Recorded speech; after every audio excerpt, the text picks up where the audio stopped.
예, 안녕하십니까. 안녕하세요. 한 주간 잘들 계셨습니까? 네. 네, 반갑습니다. 아, 오늘 복습이 누구 할 차례죠? 네, 제 차례입니다. 아, 우리 광 학생. 네. 네. 이상하게 오랜만에 복습하는 것 같아요. 천만다행입니다. 네. 네. 지난 시간 배운 거 한번 복습합시다. 알겠습니다. 지난 시간에 이제 서기관들과 대제사장들이 이제 예수님을 이제 모함하기 위해서 이제 그 가이사에게 바치는 세금 문제로 이제 결탁이 됐습니다. 그런데 우리가 알고 있는 것처럼 그 서기관들과 대제사장들은 약간 진영이 다릅니다. 그 서기관들은 약간 진보 쪽이고 대제사장들은 약간 보수 쪽 계열을 갖고 있는데 뭉치기 어려운 사람들이 예수님으로 말미암아 이게 하나 되어서 모함을 하고 있는 사건에 대한 이야기였습니다. 그러면서 질문했던 게 우리가 가이사에게 세를 바치는 게 맞느냐에 대한 얘기를 물을 때 예수님께서 거기에 대한 답을 거기 그 동전 안에 누구의 형상과 글이 있냐고 물으시면서 여기에 대한 말씀을 하셨죠. 너무 유명한 말씀. 가이사의 것은 가이사에게 하나님의 것은 하나님에게 바쳐라. 근데 말씀하실 때 목사님께서 여기 중간에 접속사가 있다. 그러나라고 하는 접속사가 있다고 말씀해 주시면서 이 가이사의 것은 가이사에게 드려야 되는 것이겠지만 사실은 더 중요한 그러나 너희들은 하나님의 형상으로 살아라 라고 하는 말씀에 아무 말을 못했더라고 40절에 입이 그냥 딱 막혀가지고 여기 또 그것도 있었잖아요. 동전에 이렇게 글이 써 있었잖아요. 그렇죠. 근데 이제 우리가 하나님의 형상이고 네. 하나님의 말씀을 또 이제 살아가는 우리는 누구의 것인가. 이런 얘기도 하셨어요. 이런 결론을 내고 싶네요. 네. 예, 역시 오늘도 묻어가는군요. 예, 수고하셨습니다. 다 기억한다. 힘들어. 예, 지난주, 그, 동전의 이야기는 아주 중요한 얘기예요. 그들은 그 로마 주화를 가지고 예수님을 세금 문제로 빌미를 잡아 시험을 하려고 했는데 네. 예수님은 그 세금 문제에 대한 답을 쓴 것이 아니라 이 주화에는 한 면에는 가이사의 얼굴이 그려져 있고 뒤에는 가이사가 주인이다라는 의미의 글귀가 써져 있었죠. 네. 예. 예수님이 물었던 요지는 이겁니다. 누구의 것이냐? 가이사의 것입니다. 그러나 뭐라 그랬어요? 하나님의 것은 하나님에게. 그러니까 이것은 이분법적 사고로 살라는 의미가 아니에요. 네. 여기 그러나 카이라는 말은 앞에 전부를 부정하는 얘기예요. 우리가 누구의 형상이냐? 우리는 하나님의 형상이다. 그러면 하나님의 형상대로 지음받은 존재는 누구를 위해 살아야 돼요? 하나님. 그렇죠. 그러니까 가이사에게 바칠 것은 가이사에게 바치고 하나님에게 바칠 것은 하나님에게 바치고라는 이분법적 교훈이 아니에요. 전체 부정을 하는 거예요. 모두가 누구의 것이죠? 하나님의 것이죠. 예, 잘했어요. 자, 오늘은 그 다음 얘기를 좀 하겠는데 소위 그 부활 논쟁이라는 대목이죠. 네. 오늘 수업 누가복음 55강 다음 시즌 27절서부터 우리 상훈 학생부터 네. 읽어보십시다. 부활이 없다고 주장하는 사두 개인 중 어떤 이들이 와서 물어 이르되 선생님이여 모세가 우리에게서 주기를 만일 어떤 사람의 형이 아내를 두고 자식이 없이 죽으면 그 동생이 그 아내를 취하여 형을 위하여 상속자를 세우치니라 하였나이다.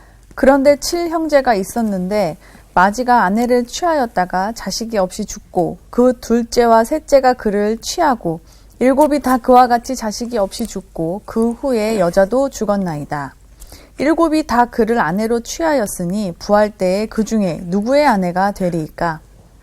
예수께서 이르시되 이 세상의 자녀들은 장가도 가고 시집도 가되 저 세상과 및 죽은 자 가운데서 부활함을 얻기에 합당히 여김을 받은 자들은 장가 가고 시집 가는 일이 없으며 그들은 다시 죽을 수도 없나니 이는 천사와 동등이요 부활의 자녀로서 하나님의 자녀임이라.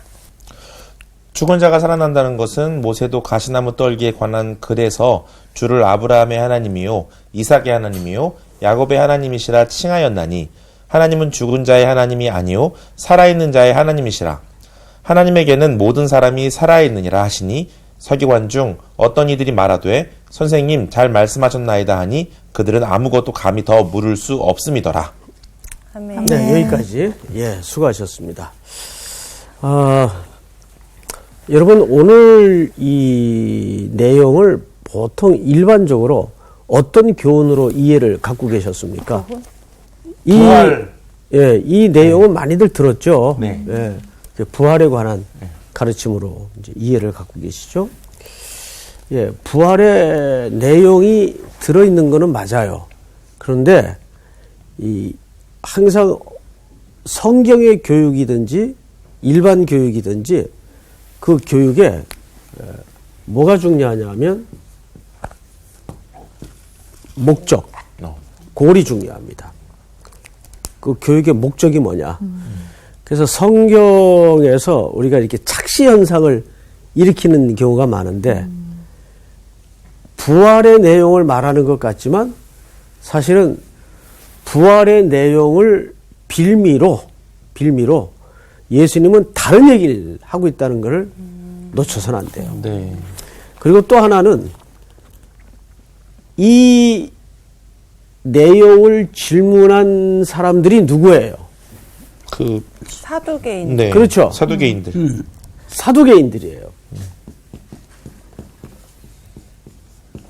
사두개인과 대척점에 서 있는 부류들이 누구죠? 바리새인. 그렇죠. 바리새인들이에요. 바리새인들과 또 대척점은 아닌데 한 아류로 생각할 수 있는 집단이 있죠. 서기관. 그렇죠. 아굴로파? 서기관입니다. 네.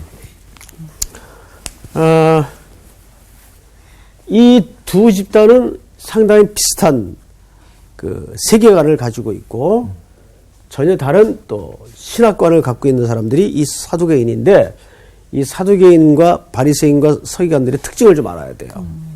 사두개인은 가장 이들과의 대척점 중에 하나가 신학의 논쟁 중에 부활이 그렇죠. 주제입니다. 사두개인에게는 부활이 존재해요, 안 해요? 안 해요. 안 합니다. 그렇죠. 근데 이 두 사람들은, 두 부류는 부활을 믿어요. 부활에 관해서. 그럼 생각을 해보세요. 사두개인은 부활을 믿지 않는데, 지금 예수님에게 무슨 주제를 가지고 질문을 하죠? 부활에 부활에 관해서. 대해서. 그러면 이 질문의 동기가 순수하다고 보여져요? 불순하다고 보여져요? 불순하죠. 부활이 없다는 아주 것을 불순. 그러니까. 이렇게 불순하다고 보여지죠. 자, 그런데 여기 이 사람들의 또 하나 아주 그 유념해서 봐야 될 묘사 하나가 있어요. 27절을 보세요. 부활이 없다고 주장하는, 여기도 써져 있죠? 네. 사두개인 중 어떤 이들이 와서 묻습니다. 예수님에게, 선생님이요, 모세가 우리에게 써주기를. 자, 여러분, 네. 누가 써줬다고 돼 있죠? 모세. 모세가. 이 사람들의 성경관을 들여다볼 수 있는 대목이에요. 이 사람들에게 성경은 모세 글만이 성경입니다. 그래서 모세가 우리에게 써준 글에는 이렇게 되어 있는 거예요. 그러니까 이 모세의 글만 성경으로 이해를 갖고 있습니다. 청출레미신. 그래서 이 사두개인들이 사실은 예수님을 올무에 넘어뜨리려고 모세의 글의 내용들을 가지고 질문을 하는 거예요. 네. 근데 그 질문이 부활에 관한 질문이에요. 근데 이들은 부활을 정작 안 믿지 믿어요. 않아요. 네. 자, 그럼 내용을 이제 들여다보십시다. 28절. 어떤 사람의 형이 아내를 두고 자식이 없이 죽으면 그 동생이 그 아내를 취하여 형을 위하여 상속자를 세울지니라 하였나이다. 자, 이것은 여러분 신명기에 나오는 계대 혼인법이죠. 네. 형사 취수법이라고도 하고 계대 혼인법이라고도 해요. 그러니까 이렇게 된 거죠. 이 계대 혼인법은 집안의 대가 끊어지는 것을 막기 위해서 하나님이 제정한 하나의 율법 질서입니다. 예를 들어서 형이 네. 결혼을 했는데 자식을 낳지 못하고 죽었어요. 그러면 그 아내는 동생에게 들어가서 어쨌든 자녀를 생산해야 됩니다. 이게 이제 모세의 글에 써 있는 율법의 내용이에요. 네. 그러니까 사두개인들이 모세의 글만 인정을 하니까 모세의 글에 나와 있는 계대 혼인법을 인용해서 이 부활의 논리를 부정하려고. 질문을 하는 거예요. 자, 그랬을 때 여러분 생각은 사두개인 질문대로만 한번 생각해 보세요. 제가 사두개인이라고 치고 이제 여러분들에게 묻는 겁니다. 네. 이런 경우에는 부활 후에 누구의 아내가 되겠습니까? 7 형제가 다 살아날 거 아니에요. 네? 그렇지. 그럼 첫째 아내가 될까요? 둘째 아내가 될까요? 셋째 아내가 될까요? 진짜 자식을 낳아준 사람의 아내가 될까요? 원래 첫째 제일 형아의 아내죠. 갑자기 궁금하긴 하네. 낳아준 거기만 하지, 그지? 아니 근데 이제 우리가 하늘나라에 갔을 때는 이 약간 그 얘기할 것 같아, 성, 이제. 아니 약간 남녀 성 이렇게 구분이 되지도 않고 그냥 모두가 예수님의 신부로 살아가는. 항상 그 우리 수희 씨는 독특한 생각을 하니까 독특을 넘어섰는데요. 내가 한번 물어볼게요. 네. 부활하면은 우리가 한 몇 살쯤 연령으로 부활이 될 것 같아요? 제일 예뻤었던 때. 이게 언제였을까요? 제일 예뻤었을 때. 그게 언제였을까요? 한 20대? 아무래도 그치, 20대, 20대 정도. 그치. 예. 어제 이제 목양실에 잠깐 쉬는 틈에 손님이 한 분 오셨는데 아주 기분 좋은 얘기를 들었어요. 저를 보고 40대 초반 같대요. 노. 30대. 30대. 와, 제일 좋은 말이에요. 인사말이 얘기했지만 잘생겼다는 얘기보다 젊어 그러니까 사람이 누구나 그 심리 속에는 젊음을 좀 돌리고 싶은 네. 그런 향수가 있는 것 같아요. 네. 근데 저는 누가 제게 다시 살 수 있는 시간을 되돌릴 수 있는 기회가 된다면 친구들 만나도 그러잖아. 10년만 젊었어도 예? 뭐 40이든 50이든 그 마음을 똑같이 갖고 있단 말이에요. 네. 한 10년만 젊었어도. 근데 저는 1초의 망설임도 없이 네. 가기 지금이 싫어요. 좋아요. 지금? 저는 이렇게 되돌려지고 싶지 않아요. 왜 그런지 아세요? 여러분, 이 시간을 살아내는데도 얼마나 많은 죄악의 구덩이에서 맞아. 질퍽거리면서 걸어왔는데 또 그거를 또 걷게 그거를 또 걷게 해요. 저는 그런 시간이면 되돌려지고 싶질 않아요. 저도 안 갈래요. 그래서 항상 제일 좋아하는 게 사람들이 현금, 소금. 현재 소금, 현금. 그다음에 지금.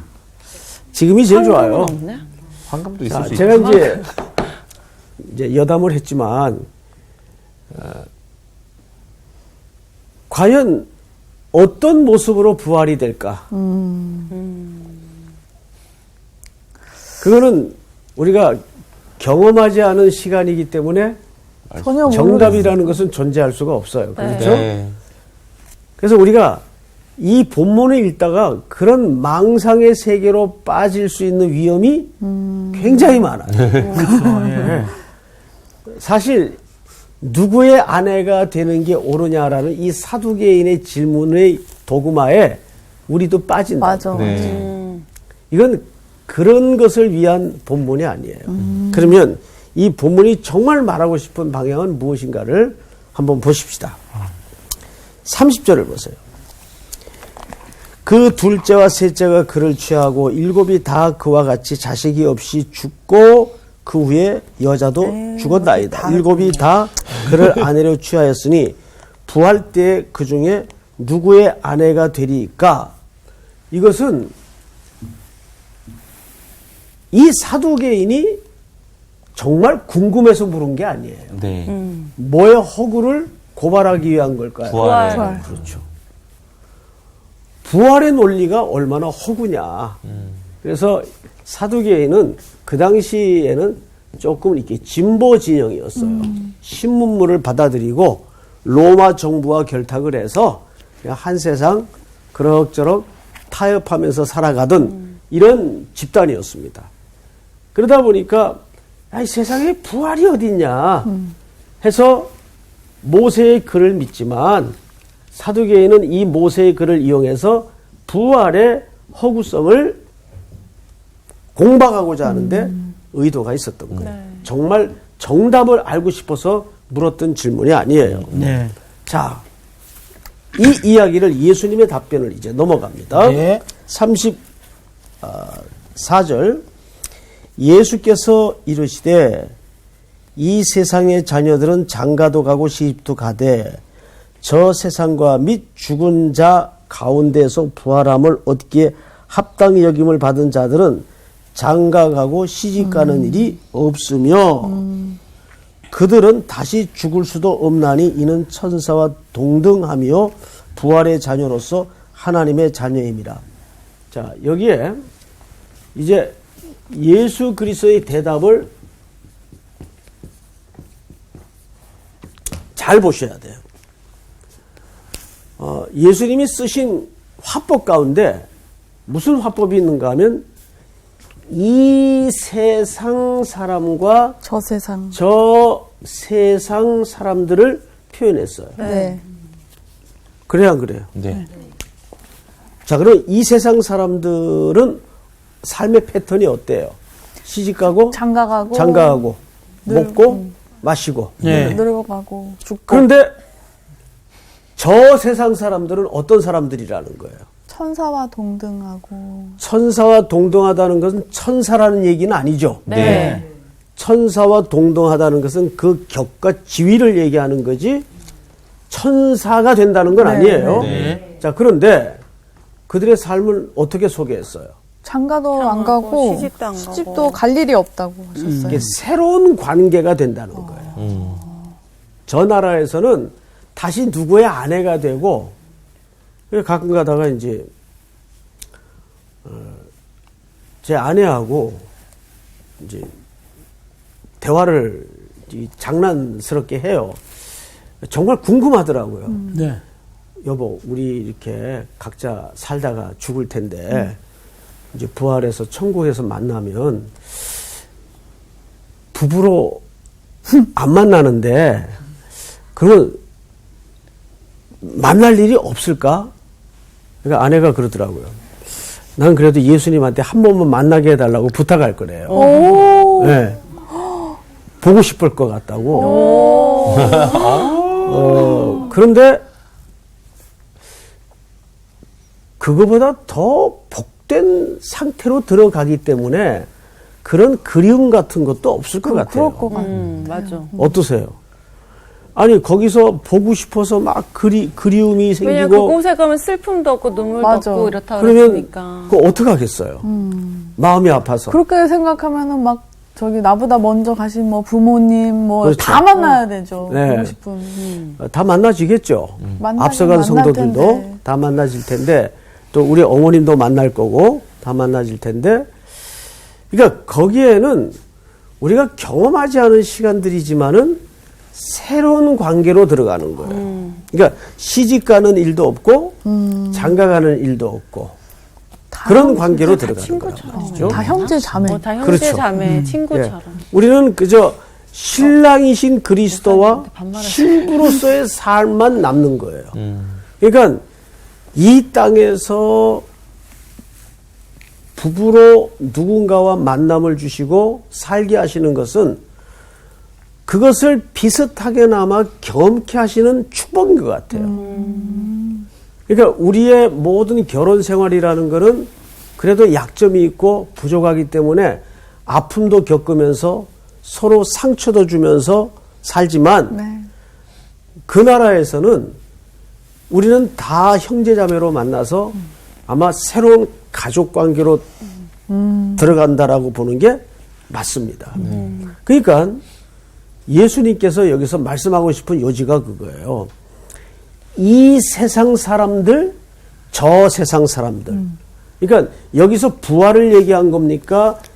다음 세상이 있다는 겁니까? 다음 세상에 다음 있는 세대. 그렇죠. 다음의 삶의 영역이 우리에게 있다는 것을 강조하는 거지, 그런 부활 논쟁에 관한 불필요한 답변을 여기서 얘기하는 게 아니에요. 자, 그러면 왜 예수님은 부활의 질문에 대해서 부활을 답변하지 않았을까? 이제 요 다음에 답변을 합니다. 자, 뭘로 답변을 하는가를 잘 보십시다. 죽은 자가 살아난다는 것은 모세도 가시나무 떨기에 관한 글에서 출애굽기 얘기를 얘기하는 거죠. 자, 출애굽기 누가 썼어요? 모세가 썼죠.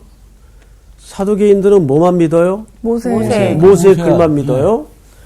가시나무 떨기에 관한 글에서 주를 아브라함의 하나님이요 이삭의 하나님이요 야곱의 하나님이시라 칭하였나니 하나님은 죽은 자의 하나님이 아니요 살아있는 자의 하나님이라 하나님에게는 모든 사람이 살았느니라 하시니. 자, 이 말이 좀 어렵습니다. 이제 이 부분을 완전히 이해할 때까지 강의를 할 겁니다. 오늘 끝나는 거야? 오늘 끝납니다. 끝났는데 우선 앞에 하다만 이야기를 좀 먼저 할게요. 예수님은 부활을 주제로 질문을 했는데 꺼내놓은 답변은 이 세상 저 세상으로 답변을 했어요. 네. 이 답변이 말하고 싶은 진짜 요지는 뭐라고요? 부활이 있다는 거. 다음 세상이 있다는 있다는 거. 부활 이후에 부활을 그러니까 전제하는 거죠. 네네네. 부활 이후에 다음 곳이 있다는 거예요. 네. 제가 아주 오래전에 한번 얘기를 했는데 어느 아버지가 목회를 하다가 목회 스트레스가 너무 심해서 이제 병이 들었어요. 우울증이 너무 심해가지고 입원할 정도로 힘들었어요. 근데 참 목사님에게 아주 신실한 19살 먹은 아들이 하나 있었어요. 노아라는 아들이 하나 있었는데 그 아들이 이제 멀리 유학을 가 있어요. 이제 신학을 하기 위해서. 그래서 좀 아들한테 위로를 받고 싶어서 편지를 씁니다. 아빠가 이렇게 목회를 하다가 너무 상처가 많고 또 힘들어서 우울증이 와서 지금 병원에 입원해 있다. 그러니까 참 아들이라는 존재는 아버지에게는 묘한 존재예요.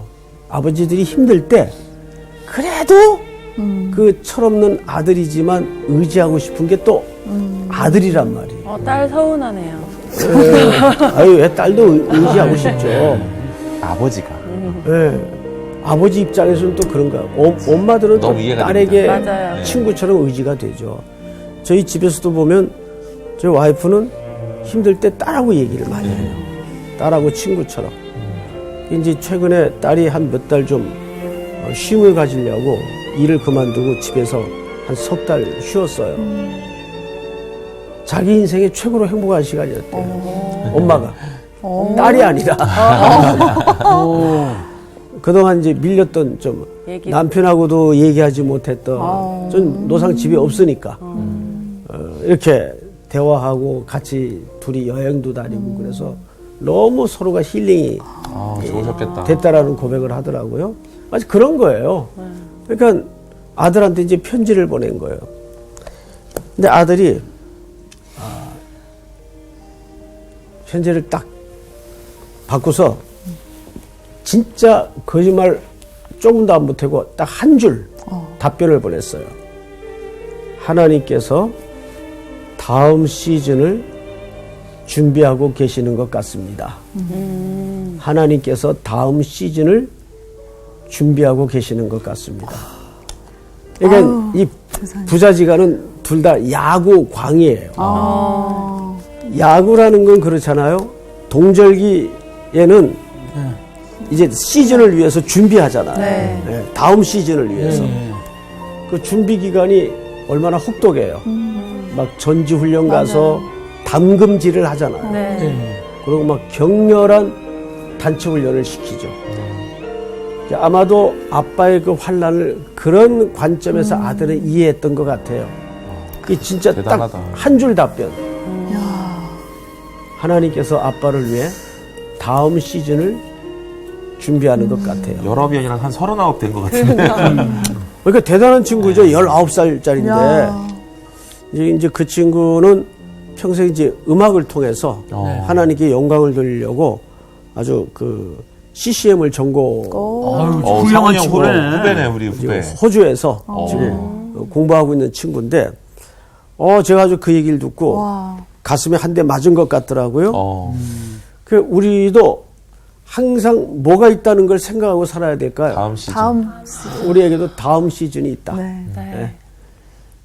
이 땅에서 한 70년에서 80년 홀딱 당해봐야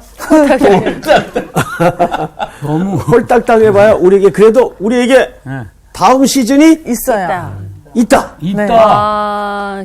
진짜 예? 희망이다. 예, 우리에게 다음 시즌이 있어요.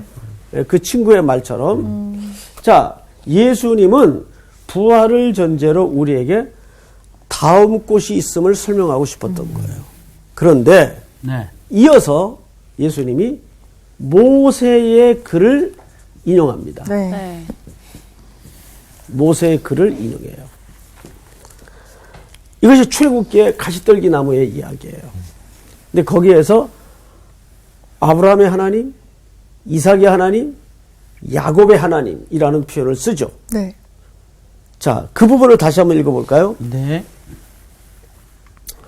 37절.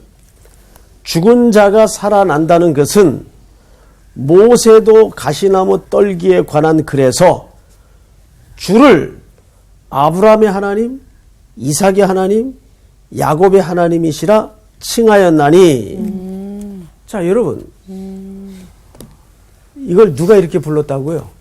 모세가. 네. 모세가. 그러면 광호 학생. 네.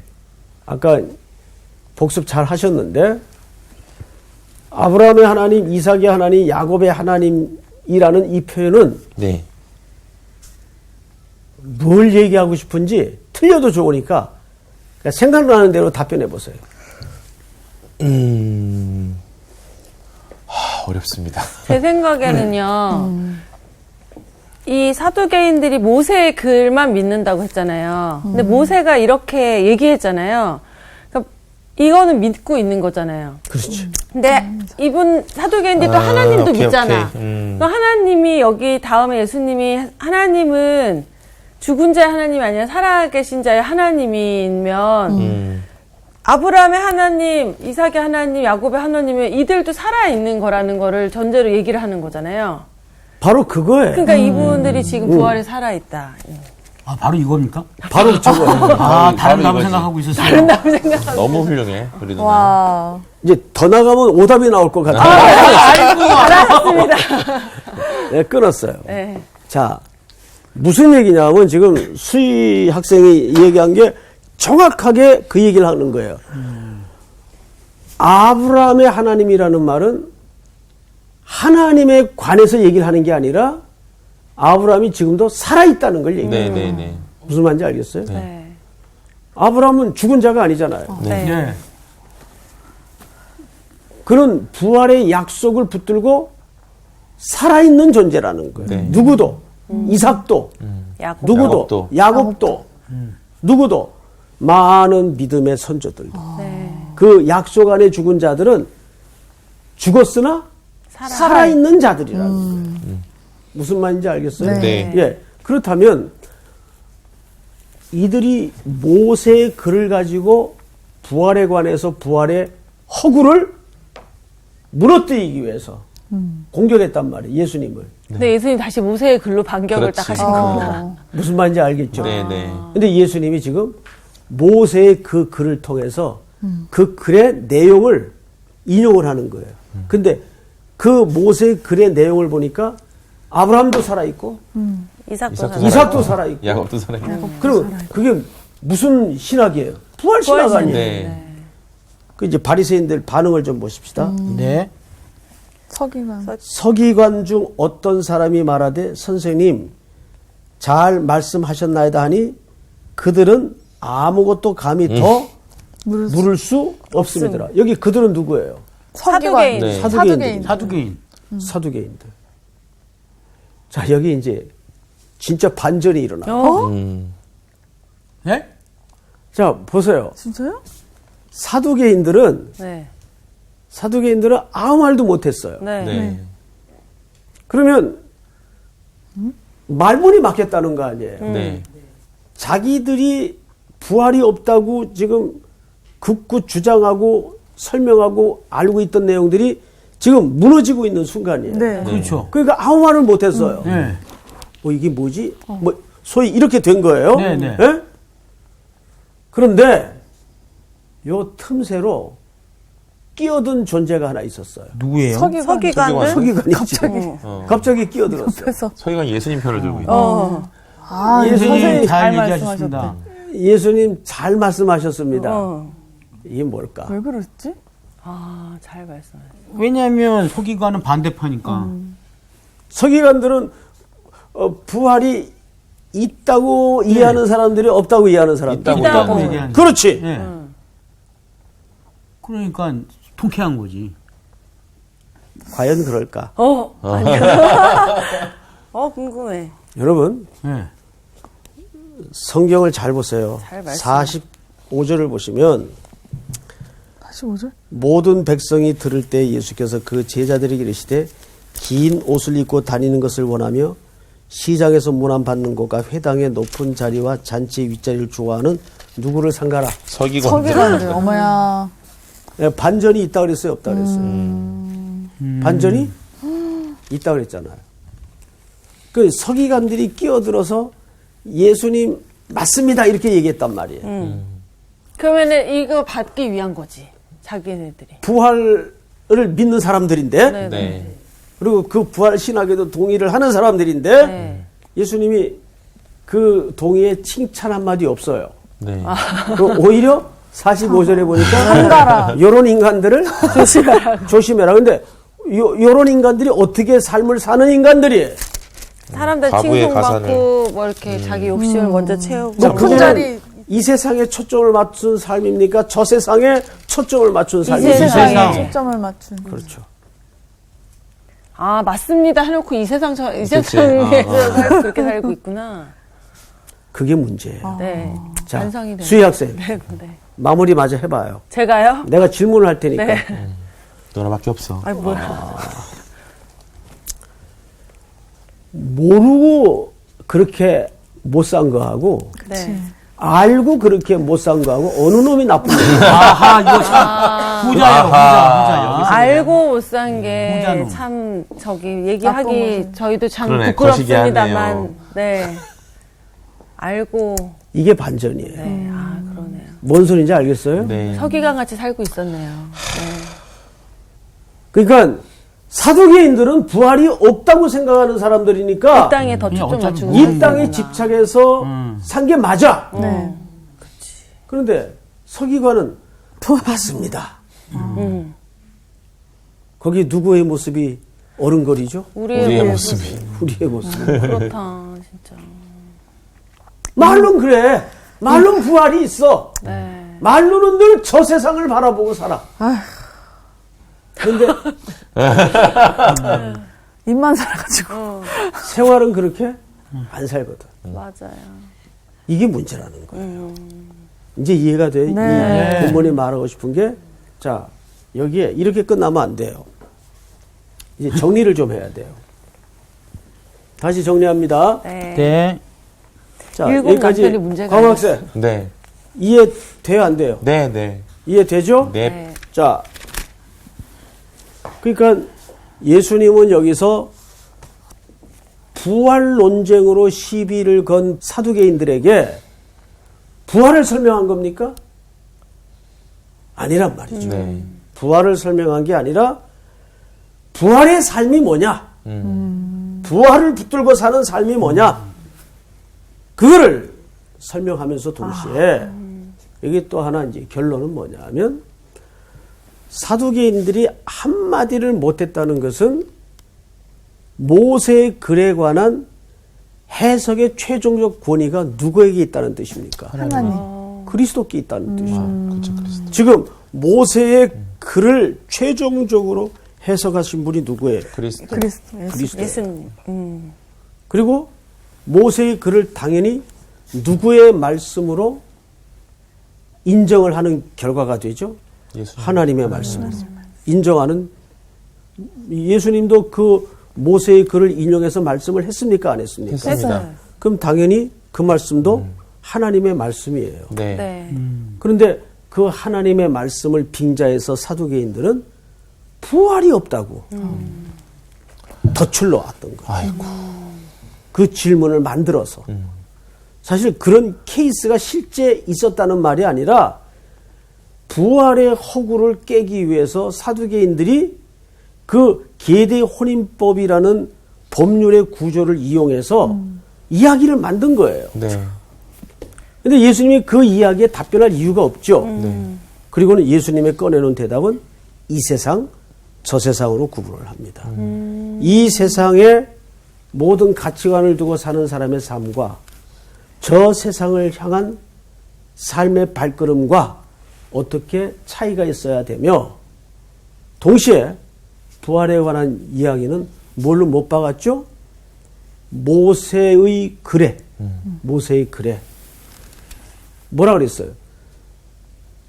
아브라함의 하나님, 이삭의 하나님, 야곱의 하나님이라는 것은 하나님을 설명하기 위해서가 아니라 그 살아계신 하나님 앞에 아브라함도 살아있고 이삭도 살아있고 야곱도 광우도 살아있고 우리도 살아있어야 된다 그 말이에요. 네. 그게 뭐예요? 부활이 갖는 약속의 의미예요. 그런데 서기관들은 정작 맞습니다. 부활을 너무 동의하고 인정하는데 사는 건 어떻게 살아요? 이 세상에 집착함. 이 세상 사람처럼 산다 그 말이에요. 이 본문이 말하고 싶은 게 바로 그 얘기를 하고 싶은 겁니다. 우리는 이 세상에 머물러 있지만 저 세상 얼굴로 살아야 돼요. 맨날 여기 검은 그림 잡고 이런 말이 아니고 응? 저 세상 모습으로 저 세상에. 항상 부활 얼굴에 부활 얼굴. 얼굴에 하늘을 이고 믿습니까? 네. 가슴에 약속을 담고 네. 또 한 주도 당당하게 이 세상 사람으로서가 아니라 저 세상 사람으로 살아갈 수 있는 여러분들이 되었으면 좋겠습니다. 아멘. 감사합니다. 감사합니다. 저 세상 맞아, 얼굴 맞아. 확 마음에 남는다. 저 세상 얼굴. 하늘을 담 그러니까. 서기관처럼 살고 있었어. 마음이 은혜 받았는데 마음이 무겁네. 그치? 그러니까 이게 머릿속에는 너무 이 정답이 뭔지를 알겠어요. 근데 이게 그 정답대로 못하고 있는 내 몸이 싫은 거지. 그렇지. 그러니까 현실로 들어가기 똑같을 거야, 지금. 우리가 어, 느끼는 맞아요. 게 모두가 똑같을 것 같아. 맞아요. 그래도 안 게 또 다행이지. 맞아, 맞아. 또 다시 계속 점검할 수 우리가 있으니까. 또 싸워가면서 그래요. 내 안에 또 다른 자꾸 이 세상에 선생님 집착하는 말씀대로 나랑 당당하게 싸워가면서 당당하게 얼굴을 저 바꿔서 세상 저 세상 얼굴로. 얼굴로 삽시다. 네. 밝게 오케이. 자신 당당하게. 있게. 자신 있게. 육회상 파이팅!